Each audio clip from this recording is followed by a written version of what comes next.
Cuando yo estaba pequeño, ya hace mucho tiempo, mucho tiempo, ¿verdad? Para decirle que no habían inventado las luces artificiales, los cohetes y todo eso, para que ustedes se den una idea.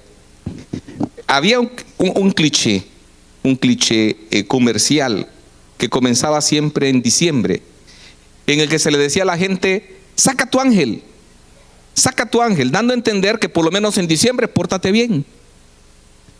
En diciembre no uses nosotros en El Salvador le decimos pito al honk, el claxon del carro, ¿verdad? No insultes, no pelees. Y es un pensamiento positivo, por lo menos para aquellos que se portan mal todo el año, por lo menos diciembre se porten bien.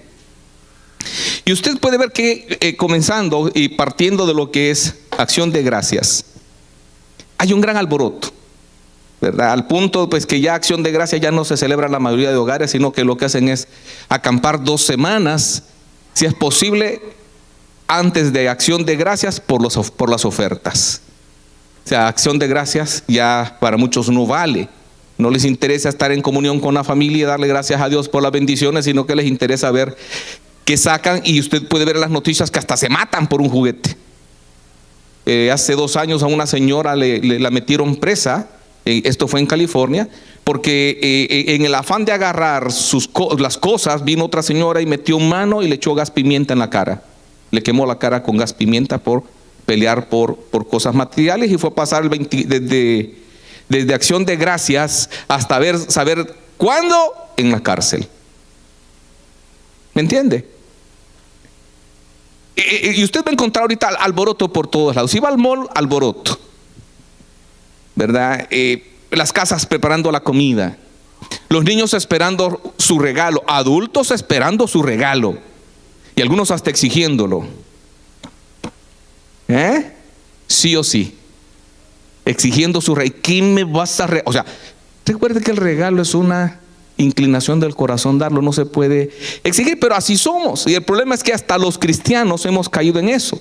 Usted va a encontrar que hasta el que no cree en Cristo Jesús celebra esta fiesta y se ofende si usted le dice feliz Navidad, y se le queda viendo, ¿verdad?, con cara de que le va a pegar, porque le gusta que le digan felices fiestas, happy holidays, es lo que dicen ahora en su mayoría estas personas. Pero ¿cuáles holidays? ¿Cuál festividad? Recuerde, el mundo se ha robado esto, pero en una forma mercantil. El enfoque de muchos en esta temporada es esperar qué vamos a recibir. Hoy aquel ya cambio de trabajo, le están pagando bien, hoy se tiene que dar algo bueno. Sí, y esperamos recibir. Y caemos en esa corriente, olvidándonos de algo importante, que la Navidad no se trata de ti, ni se trata de mí. La Navidad se trata de Cristo Jesús. Y sabemos que Cristo no nació en esta época. ¿Estamos seguros de eso? Claro que sí.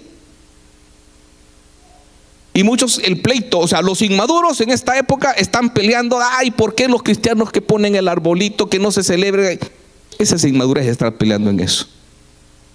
Cristo hizo la naturaleza, y a Cristo se le debe de adorar 365 días. Y si yo agarro un día mucho más especial para adorarlo, ¿qué pecado tiene? ¿Me doy a entender? ¿Qué pecado puede tener? Y es importante, ¿verdad?, que usted vea esto. No se trata de abrir regalos. Esta época en la que la mayoría de gente está susceptible. ¿Por qué? Porque los que ya estamos pasaditos estamos susceptibles con nostalgia, ¿sí o no? Aún muchos que dejaron sus países y vinieron para acá, la nostalgia está cacheteando fuerte, muy fuerte. Pero recuerde que no se trata de ti.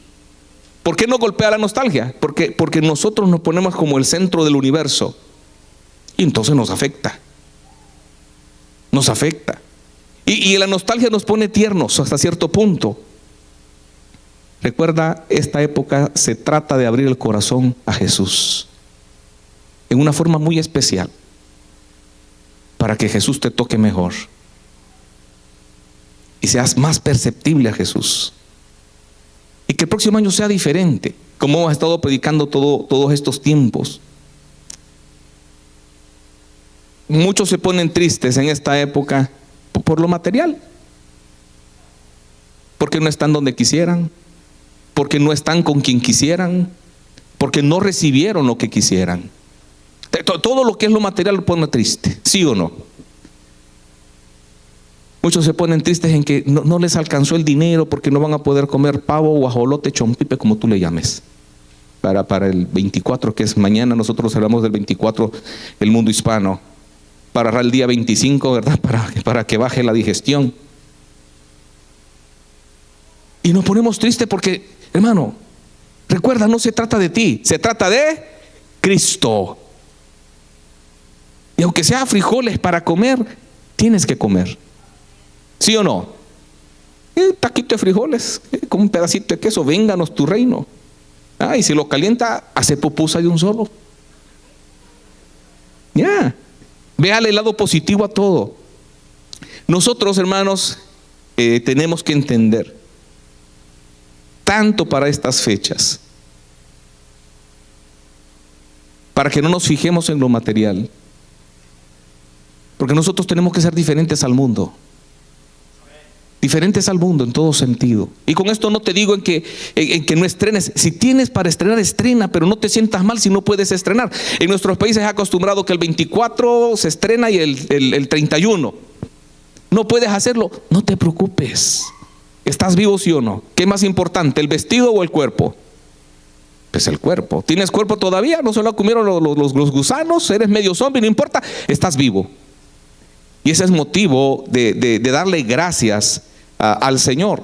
Cristo nació con un propósito especial. Si tú te fijas, la Biblia no da una fecha específica.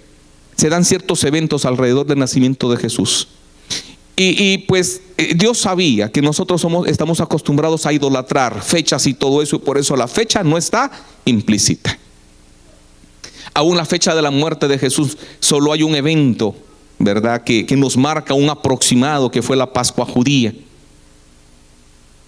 Y por eso es que no hay una fecha exacta cuando nació y cuándo murió. No la tenemos. Tenemos un aproximado. Y en ese aproximado tenemos un margen de error de hasta 7 años, más o menos 7 años, ¿verdad? Entonces no importa la fecha, importa el propósito. El propósito por el cual Cristo vino a esta tierra, y es para darte vida a ti y a mí. Entonces Cristo no vino a esperar, a recibir. Cristo vino a dar, ¿verdad? La costumbre de dar surge pues que los sabios vinieron y le entregaron a Jesús 3 regalos que eran símbolos de quién era Jesús. Lo importante, vuelvo a repetir, es el propósito por el cual vino Jesús. Y tú tienes que ver que el Dios eterno se hizo hombre. El Dios eterno se hizo carne. Vamos a ver Juan capítulo 1. En el principio era el verbo era con Dios, y el verbo era Dios. Siguiente texto dice: este era en el principio con Dios, y todas las cosas por él fueron hechas, y sin él nada de lo que ha sido hecho fue hecho. Fíjese bien, el verbo era Dios, el verbo era con Dios, y todo lo hizo el verbo. Fíjese bien, vamos al versículo 14, que nos dice: y aquel verbo fue hecho carne. Y recuerde, el verbo era Dios, Dios se hizo carne, significa y habitó entre nosotros. Y vimos su gloria como del unigénito del Padre, lleno de gracia y de verdad. La palabra, ya hemos explicado esto, donde dice hecho carne, en el griego es tabernaculió. Puso su tienda de campaña. Y eso ha sido traducido como fue hecho carne y habitó. O sea, puso su tienda de campaña. ¿Cuál era la tienda de campaña? Su cuerpo, ¿verdad? Trascendiendo la palabra del tabernáculo de reunión que utilizó Israel en el desierto. donde se manifestaba la gloria de Dios. Entonces el cuerpo de Jesús, el cuerpo llamado Jesús, el cuerpo que Dios utiliza para humanarse, para encarnarse, para agregar el ser humano a la divinidad, era un tabernáculo, era una tienda, era su cuerpo, el cuerpo de Dios. Entonces lo que nos impedía, o sea, lo que le impedía al ser humano poder ver a Dios en ese momento era el cuerpo, pero quien habitaba allí era el Verbo, Dios hecho hombre. Y por eso que Cristo hizo señales, su enseñanza más los milagros, para que la gente entendiera quién era Él. Y el versículo 12 dice una clave importante. Versículo 12 dice: mas a todos los que le recibieron, a los que creen en su nombre, les dio potestad de ser hechos hijos de Dios. Esto significa recibir a Jesús como tu Señor, reconocer que Él es el Mesías, el príncipe que había de venir, el Dios eterno encarnado. La palabra potestad usted la puede entender como derecho, autoridad. Usted tiene derecho a exigir, fíjese bien, a Dios el ser adoptado como hijo por haber creído. O sea, Dios le da ese derecho a usted por haberlo hecho. O sea, el propósito de Dios era ese. Y en Gálatas, bueno, ya que estamos en Juan 3:17, perdón, no nos vamos a brincar, es más fácil así. Vemos parte de este propósito y dice: porque no envió Dios a su Hijo al mundo para condenar al mundo, sino para que el mundo sea salvo por Él. Fíjate bien, porque todavía todos ven a Dios como un castigador, alguien que está inspirado y deseando destripar al ser humano. El propósito de Cristo de encarnarse hace casi 2000 años ya fue ese: salvar, no condenar. Si Dios en su intención hubiera sido condenar al ser humano, al primero que se hubiera echado a Adán, y se acababa el problema. Gálatas 4:5.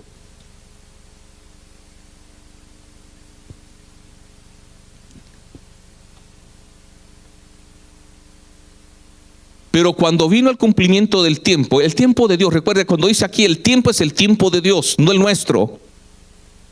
Porque Adán muere esperando al Mesías, esperando el que iba a restaurar las cosas, porque Dios se lo prometió a Adán. Adán se murió con esa esperanza. Abraham se murió con esa esperanza. Cristo Jesús en el Evangelio de Juan dice que a Abraham se le permitió ver los días de Cristo, y con eso él murió contento, porque sabía que Dios iba a cumplir su palabra de redimirnos a todos nosotros. Entonces, en el tiempo de Dios, cumplido el tiempo de Dios, Dios envió a su Hijo, nacido de mujer y nacido bajo la ley. El 5,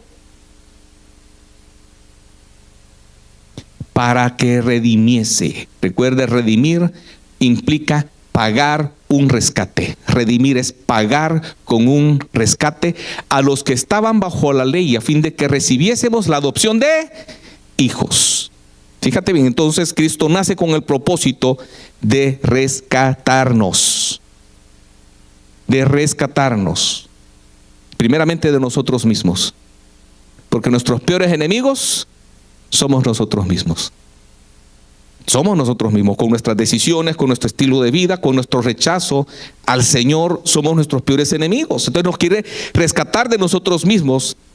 Y además, Cristo iba a tener ciertos nombres que también declaran su deidad, y eso lo vemos en Isaías, que fue nuestra lectura bíblica.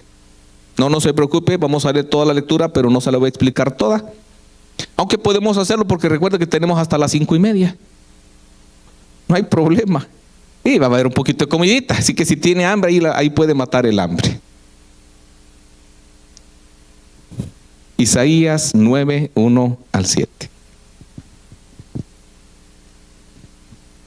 Fíjate bien, la condición del ser humano, la condición de Israel está explicada en este poquito. Dice: mas no habrá siempre oscuridad.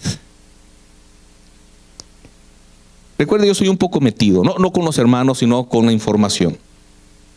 No se preocupe. Y estos días he estado leyendo con respecto al por qué el judío rechaza a Cristo todavía. Y he estado leyendo ciertas cosas que han estado pasando en este país, en Nueva York, que no le han dado noticias, no lo han puesto en los noticieros normales. Y tal vez el próximo domingo hablamos de esos.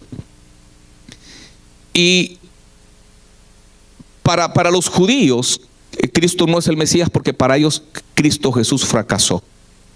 Porque ellos siguen todavía enfocados en que el Mesías iba a ser el que iba a tener un logro político. O sea, siguen esperando un Mesías príncipe de espada. Y para ellos Cristo, al morir en la cruz y ser ridiculizado en la cruz, demostró no ser el Mesías para ellos. Fíjese bien. Y entonces no entienden muchas cosas que nosotros entendemos de las profecías, y que ellos las están interpretando en una forma diferente. Recuerde que el mismo libro de Isaías menciona, capítulo 6, de que Israel iba a ser vendado, iba a tener una vinda. Y ellos siguen viendo y esperando ese Mesías. Y dice, y otra muestra de que Cristo no es el Mesías, según ellos, es que el mundo no está en paz. Y el Mesías iba a imponer paz, como vamos a ver en estos textos. Y hay otros tantos, ¿verdad?, que están siempre en el libro de Isaías. El mundo no entiende, los judíos no entienden que la paz que Cristo iba a traer, la primera y la más primordial es la paz con Dios. No importa que el mundo tenga paz si no tiene a Cristo, y sin Cristo no tiene paz de todos modos. Mas no habrá para siempre oscuridad para la que está ahora en angustia.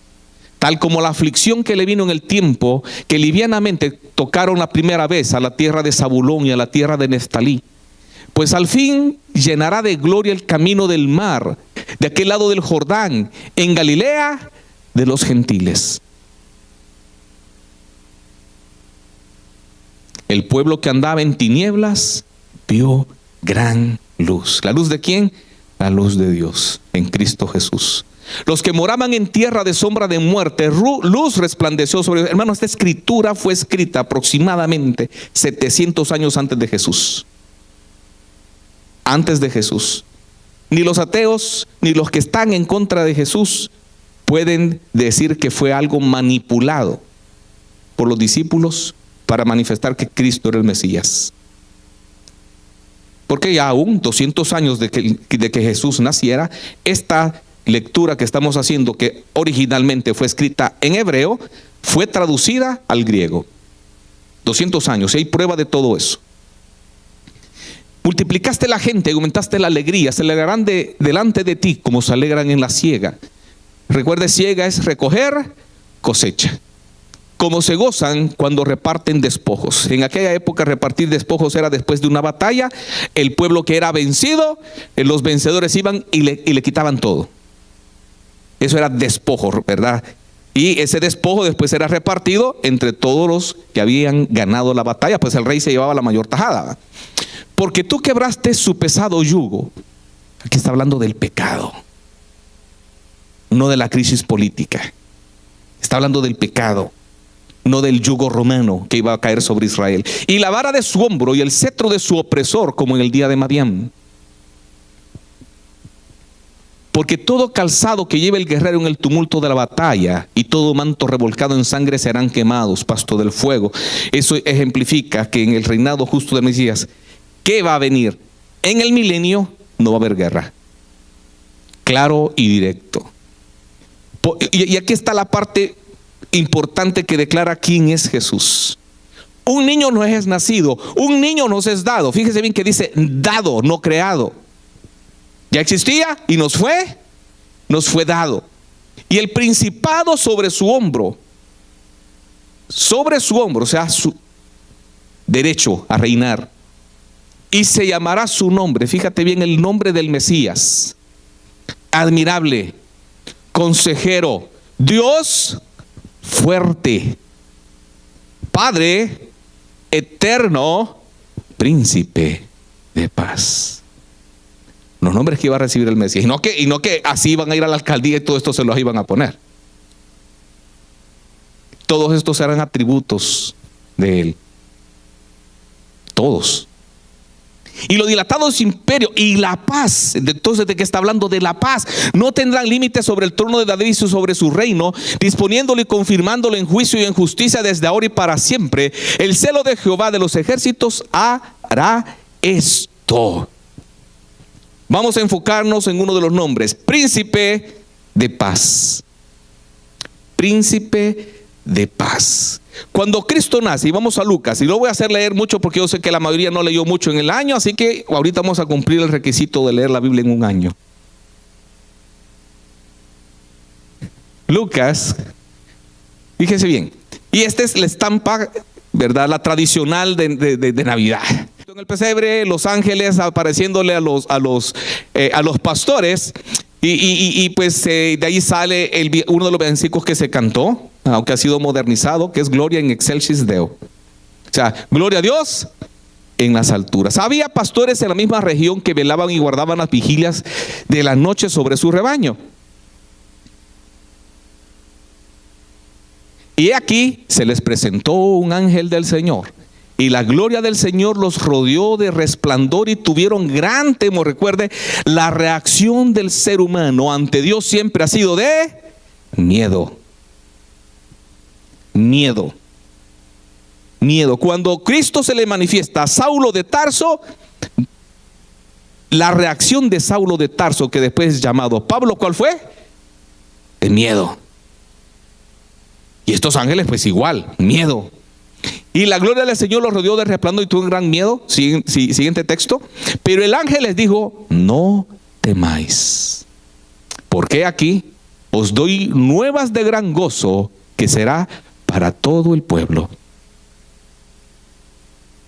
que os ha nacido hoy en la ciudad de David un Salvador, el único Salvador que existe y existirá, que es Cristo el Señor. Y esto será de señal: hallaréis al niño envuelto en pañales. Hasta ahí no hay problema, porque todos los niños recién nacidos les meten pañal, ¿sí o no? Lo extraordinario era en un pesebre. Ahí estaba el detalle. Usted conoce los detalles de eso, no se lo voy a explicar. En un pesebre, que el pesebre era el lugar donde le echaban el zacate, la paja, el grano a los animales para que comieran. Ahí estaba Jesús, ahí lo tenían. Siguiente: y repentinamente apareció con él una multitud de la hueste celestial. Imagínense el cielo lleno de ángeles. Imagínense qué hermoso, que alababan a Dios y decían, aquí está: gloria a Dios en las alturas y en la tierra paz. Paz, buena voluntad para con nosotros. O sea, con este niño Dios estaba mostrando querer tener paz, y estaba mostrando su buena voluntad, no su deseo de castigar y de destruir. Paz y buena voluntad. Porque, hermano, déjame decirte que todo aquel que no ha recibido a Jesús como su único suficiente Salvador personal está en guerra con el Señor. El que conmigo no recoge, esparce, bota. El que no edifica, destruye. Entonces la pregunta es: ¿cómo estás tú con Dios?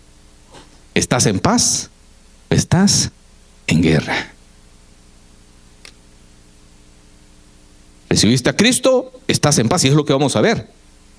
Lo has rechazado, estás en guerra. Y no es porque Dios quiera ser tu enemigo, no lo quiere, pero el pecado que está en ti, que Cristo vino a resolver, al rechazar a Cristo te hace enemigo de Dios automáticamente. Romanos 5:1 dice,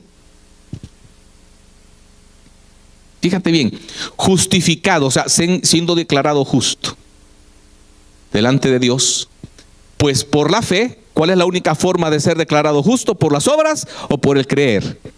Por el creer en Cristo Jesús.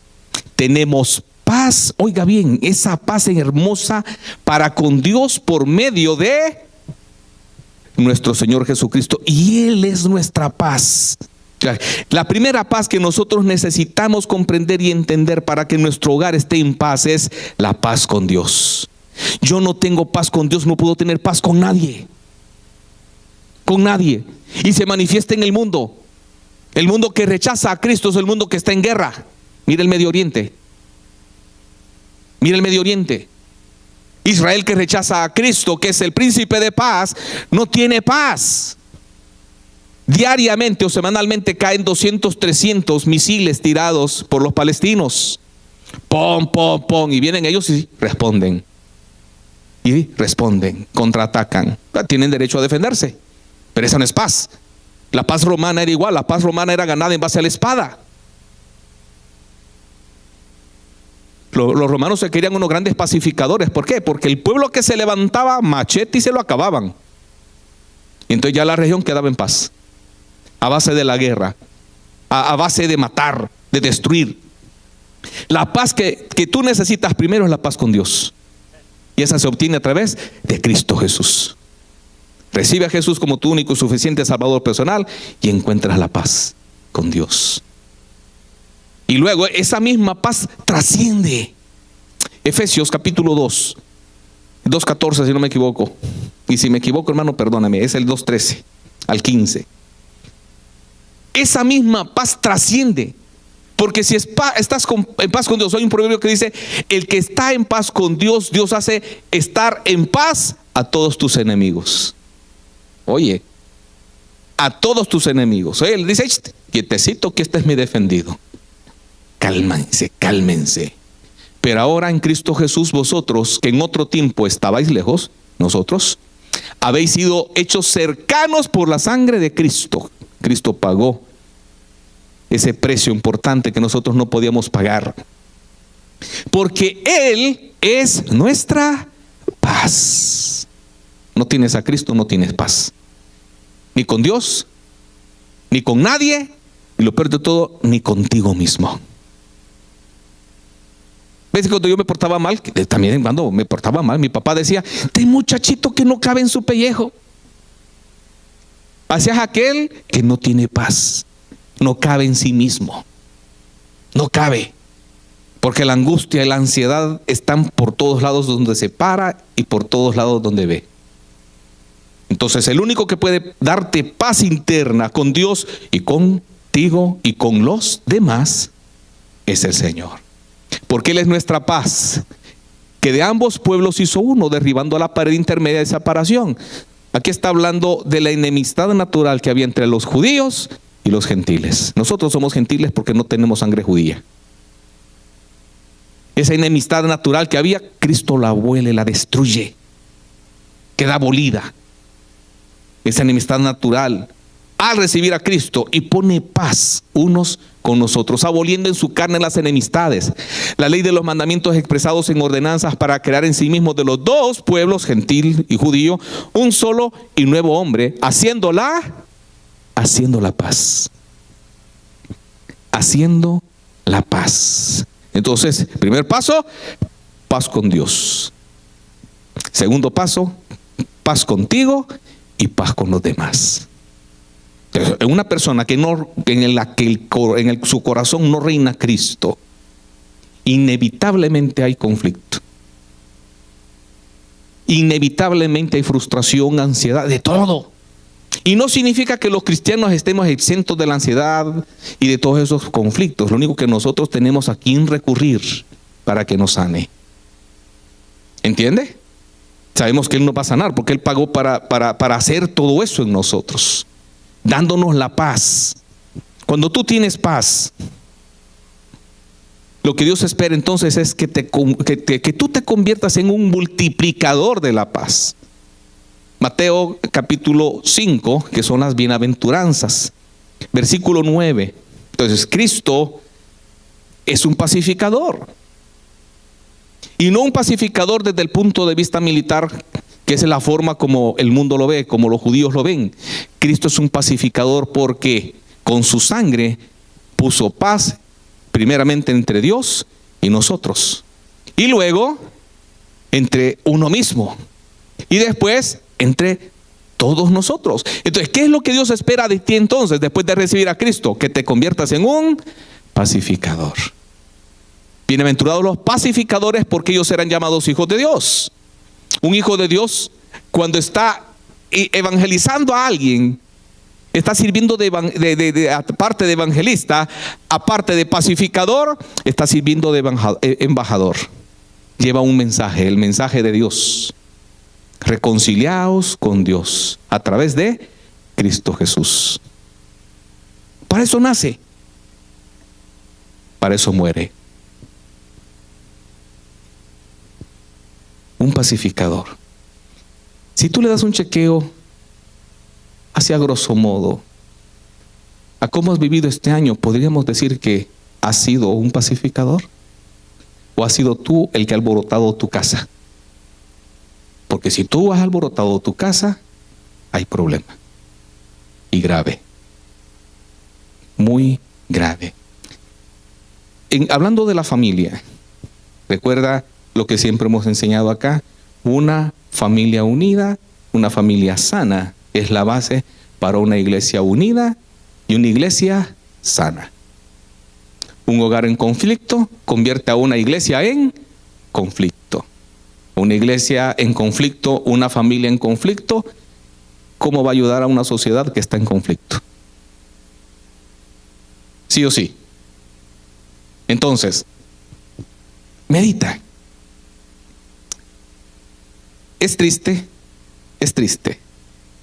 que muchas veces los recuerdos más fuertes que tenemos de estas épocas son los conflictos de la casa. Los que nos entristecen. Y puede ser que hayan habido recuerdos bonitos, pero los que más llegan a la mente son los tristes. Si tú ves en retrospectiva tu vida, ¿tú has sido un pacificador? ¿Has sacado tu ángel o has sido un Grinch?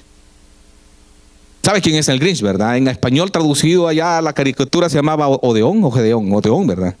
Cómo Odeón robó la Navidad. ¿Quién es Odeón? No me pregunte, porque yo no sé qué significa esa vaina. Lo he buscado y no sé.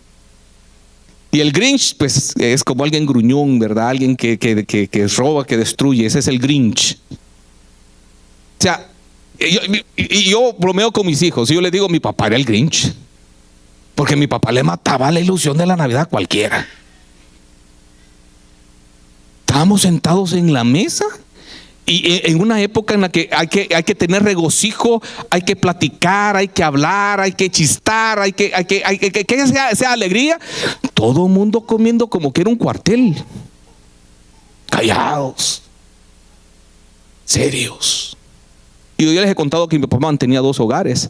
La gran fregada era que siempre para las fiestas estaba con nosotros. No era una, en lo que tendría que haber sido una bendición, para nosotros no lo era. Porque no se sentía cuando mi papá no estaba. Esa casa reventaba. Mi pobre mamita se ponía su silla y nos miraba hacer relajo toda la noche, a veces hasta la 1 de la mañana, cuando ella tenía que ir a trabajar al día siguiente. Cuando mi papá llegaba a la casa a las 6 de la tarde, mi brother, tocaban corneta, estilo cuartel. ¿Sí? Y esos son los recuerdos que tengo de mi niñez. Los recuerdos que yo tengo con mis hijos son diferentes. Espero que los de ellos también sean diferentes y no estén diciendo este es el Grinch también. Oí lo que está diciendo mi hija ahí. Oílo. Este es el Grinch también. Hemos hecho un esfuerzo por no ser así, por no robar eso, pero tampoco nos esforzamos en que ellos tuvieran una fantasía en esta época. ¿Cuál fantasía? De Santa Claus. Ellos nunca creyeron en Santa Claus. Jamás.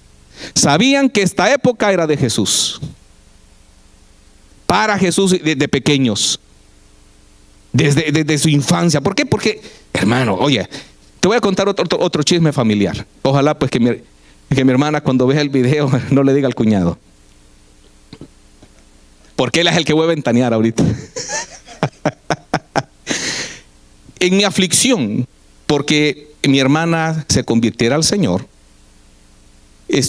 ya estaba casada con alguien parecido al Grinch también. Era el sobrino del Grinch. Y el tipo ponía excusas de toda clase. Estuvimos cerca de 1 año. Mi hija tenía 2 años aproximadamente cuando estábamos en eso. Y nos visitábamos, íbamos a la casa de ellos a dormir día viernes. y el sábado en la tarde nos íbamos. Todos los viernes nos sentábamos con la Biblia. Y él le ponía todo tipo de objeciones. La mayoría conocidas, escuchadas por más de algunos de ustedes o usadas por más de algunos de ustedes para rechazar a Jesús. Él las ponía de todos los colores. Y aproximadamente 8 o 9 meses, llegando todos los viernes. El domingo no me quedaba porque el domingo pues nosotros íbamos a servir a la iglesia. 9 meses en ese plan. Llegó Navidad, fíjate bien. Y la estupidez más grande, perdón cuñado si lo oyes, es esta, oye. Mi hija le rompió el corazón a mi sobrino que estaba pequeño, enseñándole que Santa Claus no existía. Oye, mi hija de 2 años, 2, 3 años por ahí así. Rafa no había nacido todavía. Y el niño pues se va, y el gran drama. Y vino mi cuñado pues a la siguiente semana de eso, porque no reventó esa misma semana. El siguiente viernes ya no hubo estudio, sino que el foco de atención fue Santa Claus. Y disculpen, yo le dije, eres tan tarado, pero tan tarado, que crees en Santa Claus y le enseñas al niño en Santa Claus y no quieres creer en Jesús. Óyeme. Y bueno, y usé palabras más fuertes que no las puedo reproducir, pero sí se las dije. No insultos. Bueno, sí insultos, pero no. Sí insultos, pero no los que usted se está imaginando. No lo que usted se está imaginando. O sea, fuimos refinados para darle sus cachetadas. Al final recibió a Cristo. Al final. Pero lo ilógico para mí era no querer creer en Jesús, no querer recibir a Jesús, pero sí creer en Santa Claus. ¿En qué estamos, mi hermano? ¿En qué estamos? Y muchos padres podemos estar haciendo el mismo conflicto. Cuando nosotros les entregábamos los regalos, o sea, no es pecado darle los regalos, no. Pero cuando le entregábamos los regalos a nuestros hijos, ellos sabían que Dios había proveído para esos regalos, no Santa Claus. Para que su fe se fijara en Cristo y entendieran que no era el regalo el concepto a ver en esta época. Era que Dios nos había dado el mayor regalo a todos nosotros, que era la paz con Él, la salvación, y no es un regalo. No es un regalo. Nosotros nos intercambiamos regalos, pero muchas veces yo a mis hijos les he dicho, hermano, no me den nada. Se los he dicho. No lo gasten, no gasten. Mira, a su mamá regálele, porque el lenguaje de mi esposa es recibir. Recibir cosas, ese es el lenguaje del amor de ella, recibir. El mío es el apapacho. Yo prefiero un besito y un abrazo de mis hijos que cualquier otra cosa. Eso a mí me llena. Eso es lo que a mí me llena. A todos nos gusta recibir un regalito, claro, pero mi enfoque no es ese. No es ese. ¿De qué sirve darle un regalo a tu hijo si le amargas el momento en que se lo estás dando? Si en el momentito que lo tienes en la mesa comiendo, está llorando. No pueden ni levantar la mirada, porque lo único que espera recibir de ti es un regaño o una humillación. ¿De qué sirve un regalo? Por muy caro que sea. Porque muchos yo sé que van y topan las tarjetas, o no sé cómo le hacen. Y pasan 1 año hasta 2 años pagando un regalo caro que dieron en diciembre. Pasan en aflicción todo 1 año por un regalo. ¿Es vivir con lógica eso? No. De conforme a sus posibilidades, no por encima de sus posibilidades. Y si sus posibilidades están no dar un regalo, de un buen apapacho. Que su mejor regalo sea ser un pacificador en su casa. Que sus hijos digan, oye, hubieron navidades en que no había comida, pero mi papá cómo se esforzaba porque el ambiente fuera bonito, fuera sano. fuera alegre. Esos son los recuerdos que yo tengo de mi infancia. Comía frijoles con queso, con tortilla, lo que sea, una pizza.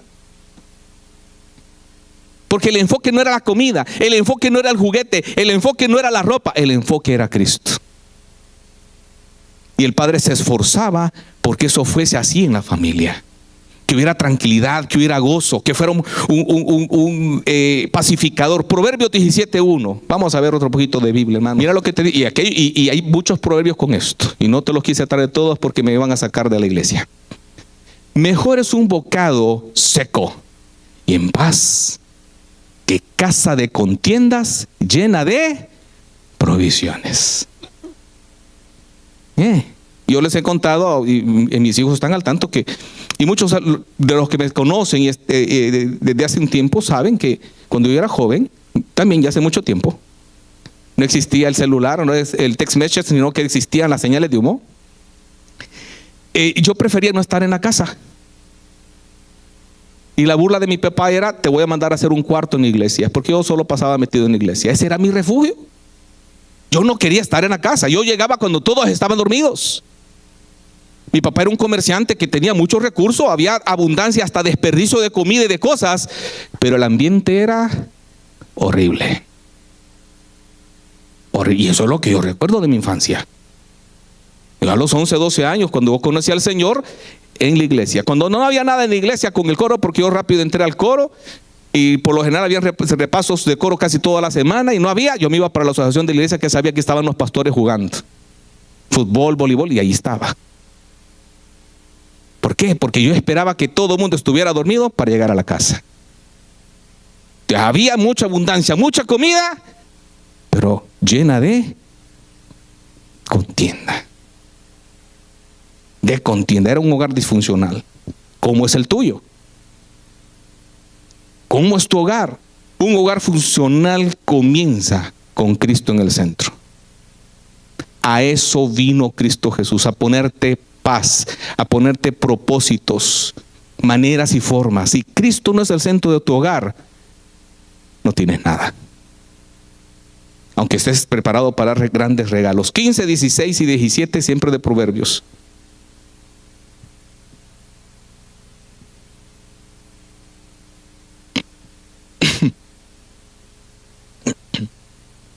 Mejor es lo poco con el temor de Jehová que el gran tesoro donde hay turbación. Oye, cuando tú te mueras, ¿cómo te van a recordar? ¿Como el Grinch? ¿O como un ángel? Yo he conocido casos en los que dicen: gracias a Dios mi padre murió. Gracias a Dios mi madre murió. Y hay veces que son los abuelos los que hacen eso. Gracias a Dios que mi abuelo se fue. El Señor está hablando por ahí. Gracias a Dios que fulano se murió. ¿Por qué? Porque era el Grinch. No se podía vivir en paz con él en la casa.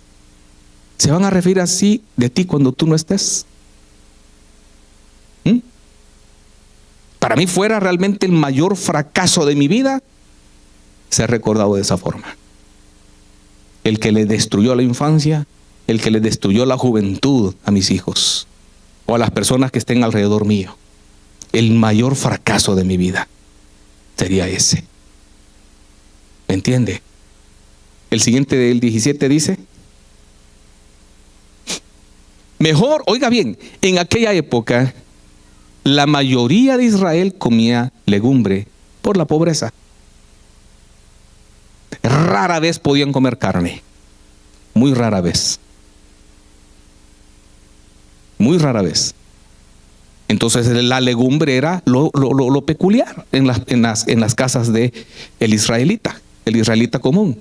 Y por eso es que dice este proverbio: mejor es la comida de legumbres donde hay frijolitos, pupusitas, taquitos, los michiotes de ayer,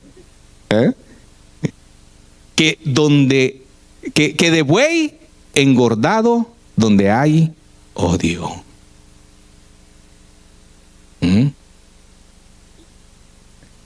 Fíjate bien, Mejor es la comida que comas puro zacate, pues mi hermano. Zanahorita, repollito, lechuguita con tomatitos. Allá me está dando salita y limoncito. ¿Verdad? Que lo que levanta el colesterol, que es un buey engordado. ¿Ah? Es mejor, hermano. ¿Por qué? Porque cuando usted está disfrutando con su familia, no importa lo que usted está comiendo. No importa.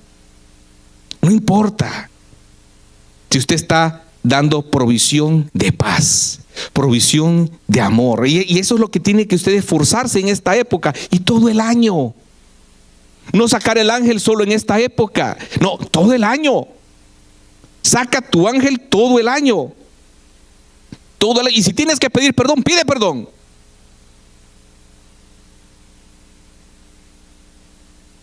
Pero transmite paz. Si no la tienes, búscala en Cristo Jesús. Búscala en Cristo Jesús y dala, entrégala. Fíjate, vamos a brincarnos unos textos por cuestión de tiempo. Vamos a ir a Proverbios 23.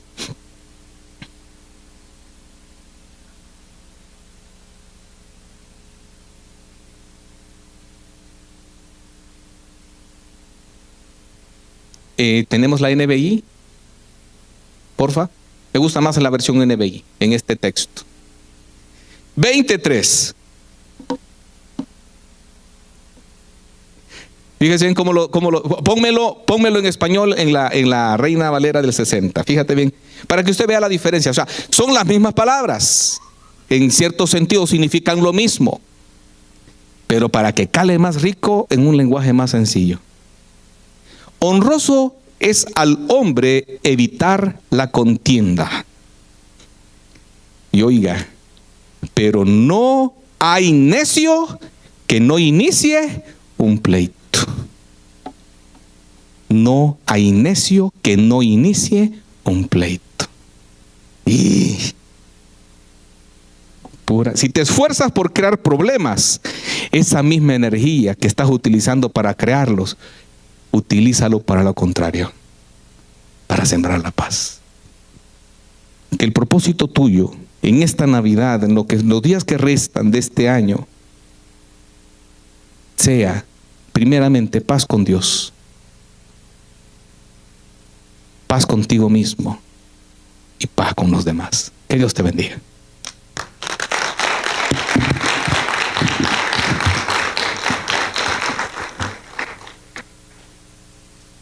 Padre Celestial, te damos gracias, gracias infinitas, porque nos has permitido pasar una Navidad más en familia, con nuestros hermanos. Sé que algunos, Padre Celestial,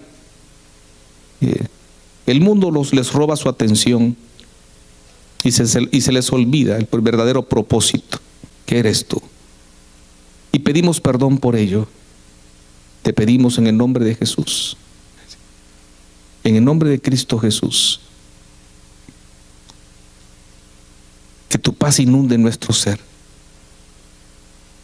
que nuestro propósito sea multiplicar paz desde el interior de nuestro corazón donde tú reinas,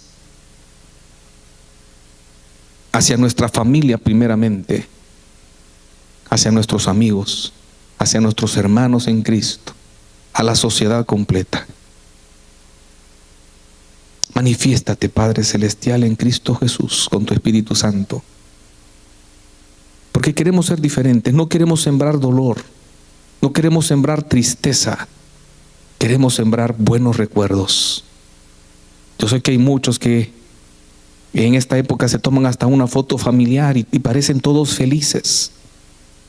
Pero al terminar la sesión de fotos, cada quien agarra por su lado, por el conflicto que hay. Te pedimos perdón, Padre, en el nombre de Jesús por esas actitudes. Y esperamos que así como naciste en Belén en un tiempo muy atrás, puedas nacer en el corazón de aquel que no te ha conocido, en el corazón del que no te ha recibido, en el corazón que todavía no te obedece. Y quiero hacer un llamado. Si hay alguien, que sigue orando, hermano, por favor. Si hay alguien que no ha recibido a Cristo como su Señor personal, que nunca lo ha hecho, A Cristo Jesús se le recibe una vez y para siempre. Si no lo ha hecho, hermano, le pido que pase al frente. Quiero orar contigo. El mejor regalo que Dios puede darte en esta fecha es la paz con Él. La paz con Él. Si hay alguien que tiene ese conflicto, no ha recibido a Cristo, le pedimos que pase al frente, que reciba a Jesús. Si hay alguien que durante estos años o este año se extravió del camino y quiere volver a Él, mi hermano, también pase al frente. Gloria a Dios. Gloria a Dios. Y quiere ponerse en paz con el Señor nuevamente. No es que perdió su salvación, pero sí perdió su comunión. Si hay alguien que está en esa condición y quiere reconsagrarse, esa es la palabra, reconsagrarse, le pido en el nombre de Jesús. Los demás hermanos, apóyenme en oración. No levanten su cabeza. Apoyen mi oración. Alguien que necesita reconsagrarse en Cristo Jesús, también pase al frente. Viviste un periodo en desierto seco y árido, donde te alejaste del Señor. Pasa al frente. Pasa al frente. Vuelve a tener esa paz de conciencia con el Señor. Si hay alguien,